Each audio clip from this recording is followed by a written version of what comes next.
when I was beefing with him, he would go, "We everywhere, you never there." And it's because I was already in the arenas. So what would I be doing back in the nightclub?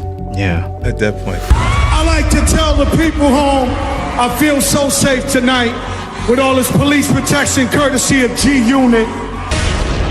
Fat Joe is man. Pussy boy. After Terrence Dixon filed a lawsuit claiming he saw the rapper groom, isolate, and exploit minors while on his payroll, Fat Joe's attorney defending Joseph Antonio Cartagena fired back hard.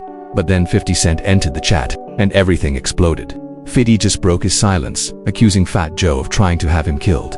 And now Joe's been pulled into a RICO case that appears to support that claim. This ain't just another rap beef, this is about murder attempts. Shocking accusations of Joe being a PDF file, and claims he ran his crew like a straight-up criminal cartel. And the craziest part, it's all coming from Joe's former right-hand man who was with him for over a decade. So where does 50 fit in? Well, if you remember, his beef with Joe back in the day was heated. And according to this lawsuit, Joe allegedly tried to off him multiple times, only failing because 50's security was too locked in. Now here's the twist, 50 responded, but his story doesn't fully match the lawsuit. He's downplaying it, and fans are asking why tone it down unless there's more to the story. Let's break down what this RICO case is really saying, how 50 reacted, and how this connects to the G Unit versus Terror Squad war, because once you see the names, dates, and dirty details, it gets even darker. Some even say these allegations are worse than Diddy's. Let's dig in. What happened, Daddy? It's Fat Joe's record. I listened to it. It hurt me. I can't do it. I can't do it. I don't care about the money. I care about the money. So in this new federal lawsuit, Fat Joe's former hype man T.A. Dixon claims Joe didn't just want 50 silenced, he wanted him dead. According to Dixon, Joe ordered a hit during their beef's peak and planned it to look like a random robbery. The lawsuit alleges Fat Joe orchestrated a premeditated conspiracy to eliminate Curtis 50 Cent Jackson between late 2006 and early 2007 while living in Miami.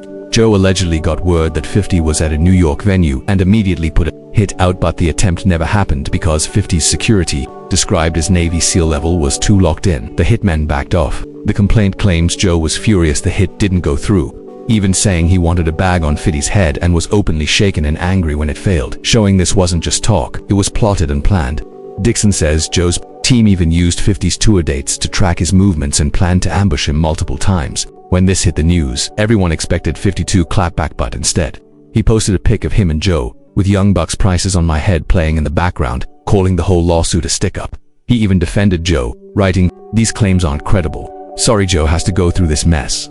Fans were left confused. Some thought 50 was being sarcastic. Others thought it was a chess move to keep Joe close because he knows the truth. But here's the thing, Dixon had access. He wasn't a random outsider. And what he says next makes all this look tame. Because Joe being accused of a hit isn't the worst part, not even close. According to the civil lawsuit filed by Terrence Dixon, there are serious allegations made against rapper Fat Joe. Dixon claims that he witnessed inappropriate conduct involving underage individuals. He references 3 Jane Doe cases. One involves a 16-year-old girl from New York who allegedly engaged in interactions with Fat Joe in exchange for items such as clothing, money, and having her phone bill paid. A second individual, reportedly a 15-year-old non-US citizen, allegedly met Fat Joe following a concert overseas. Dixon states that she was flown to the US on multiple occasions. In a particularly troubling claim, Dixon alleges that because the second individual was physically underdeveloped, Fat Joe financed a cosmetic procedure for her. The third, Jane Doe, a Latina teen, reportedly met Joe at age 15. Dixon claims that Joe developed a close relationship with her, supported her financially, and arranged accommodations near his family residence. The lawsuit includes photos meant to support Dixon's timeline, allegedly, showing her with high school friends during the period she was in contact with Joe. Currently, the case is being pursued under civil RICO statutes. Civil RICO allows private citizens to file lawsuits under laws initially developed to prosecute organized crime. For Dixon's claims to succeed, he must show that Fat Joe was part of an enterprise and that this group committed at least 2 related criminal acts over time, such as fraud, extortion, or trafficking. Dixon names 2 alleged associates, Pete Pistol Pete Torres and Richard Rich Blair Giffer, as key figures in what he describes as a criminal operation. He also alleges that Roc Nation acted as a facilitator in this organization, claiming the company was either aware of or ignored the alleged conduct. Dixon lists various forms of misconduct, including coercion, financial fraud, and retaliation. The case has sparked public interest, especially as similar RICO charges have recently been brought against other artists in the hip-hop community. However, it remains important to remember that these are allegations in a civil complaint, and no criminal charges have been filed based on this information as of now. 50 Cent, who has historically clashed with Fat Joe, publicly commented on the case, calling the lawsuit a stick-up and expressing skepticism about its credibility.